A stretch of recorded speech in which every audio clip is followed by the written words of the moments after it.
Civilized session March 5. Income Tax Bill 2025 இது income tax act 1961 replace பண்ணுற கொண்டு வந்திருக்காங்க. பட் இந்த பில்லில் இருக்கக்கூடிய அம்சங்கள் எதுவும் பெருசாக எஃபெக்டிவாக 1961 ஆக்டில் இருக்கக்கூடிய ப்ராப்ளமாக ரிசால்வ் பண்ணல. ஸோ இதை ஒரு அமெண்ட்மெண்ட்டாகவே கொண்டு வரலாம், பில் தேவையில்லை அப்படிங்கிற மாதிரி ஆத்தர் ஆர்கியூ பண்ணியிருப்பார். தென் யுஏஇ இந்தியா ஏவியேஷன் செக்டரை பொறுத்த வரைக்கும் there's a lot of demand, but அதுக்கேற்ற மாதிரியான number of flights and airports வந்து கம்மியாக இருக்குது. ஸோ உடான் ஸ்கீம் கீழே நம்ம யுஏஇ கூட பெட்டராக கோஆப்ரேட் பண்ணுறது மூலியமாக நிறைய இன்வெஸ்ட்மெண்ட்ஸ் வந்து உள்ளே கொண்டு வர முடியும் அப்படின்னு ஆத்தர் சொல்லியிருக்காரு. தென் ஏஐ சேஃப்டி இன்ஸ்டியூட்டு இப்போது மெய்டி மினிஸ்ட்ரி வந்து ஏஐ சேஃப்டி இன்ஸ்டியூட் வந்து இந்தியாவில் செட்டப் பண்ண போகிறோம். அண்ட் இந்தியாவுக்குன்னு ஒரு செப்பரேட்டான இண்டிஜினஸ் ஏஐ மாடல் வந்து எஸ்டாப்ளிஷ் பண்ண போகிறோம்னு சொல்லியிருக்காங்க. ஸோ ஓவரால் அதில் இருக்கக்கூடிய கன்சர்ன்ஸ்லாம் என்னென்ன அப்படின்னு சொல்லி ஆதர் டிஸ்கஸ் பண்ணியிருக்காங்க. Then budget, gender budget. So இந்த பட்ஜெட்டில் வந்து ஜெண்டர் உமன் ரிலேட்டடான அலோகேஷன் ஸ்கீம்ஸ் வந்து எந்த அளவுக்கு பண்ணியிருக்காங்க, really it is a gender பட்ஜெட்டிங்காக இல்லை நடைமுறையில் அது வந்து லேக் ஆகுறோம்.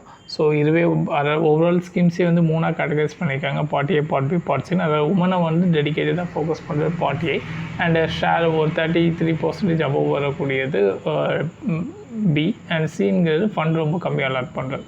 ஸோ அதை பேஸ் பண்ணி ஆத்தரில் டிஸ்கஸ் பண்ணியிருக்காங்க. தென் இந்த எலெக்ஷன் கமிஷனில் இருக்கக்கூடிய ப்ராப்ளம், ஓட்டர் போலரைசேஷன் அண்ட் அதிகமான ஓட்டர்ஸ் வர்றது, இப்போ வந்து மகாராஷ்டிரா எலெக்ஷனில் நடந்த அந்த பிரச்சனை. ஸோ இதனை தொடர்ந்து ஆதாரை இணைக்கிறது பெஸ்ட்டாக இல்லையா அப்படிங்கிற மாதிரி டிஸ்கஸ் பண்ணியிருக்காங்க. Let we argue. Then start with the beginning.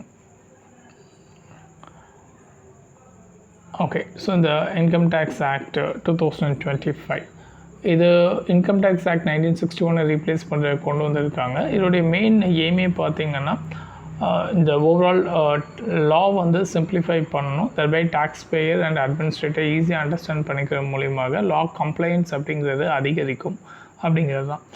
But இந்த 1961 லாவில் இருக்கக்கூடிய மேஜர் ப்ராப்ளம் என்னென்னு பார்த்தீங்கன்னா நான் அப்ஸ்டான்டி கிளாஸ். அதாவது ஒரு ப்ரொவிஷனை இன்னொரு ப்ரொவிஷன் ஓவர்டேக் பண்ணுற மாதிரியான ஒரு ஃபியூச்சர்ஸ் வந்து அந்த லாவில் இருக்கும், ஒரு லூப் ஹோல் மாதிரி வந்து ப்ரொவைட் பண்ணியிருப்பாங்க. ஸோ அதான் வந்து இந்த நான் அப்ஸ்டான்டி கிளாஸ் அப்படின்னு சொல்லுவாங்க. இந்த நியூ லா பொறுத்த வரைக்கும்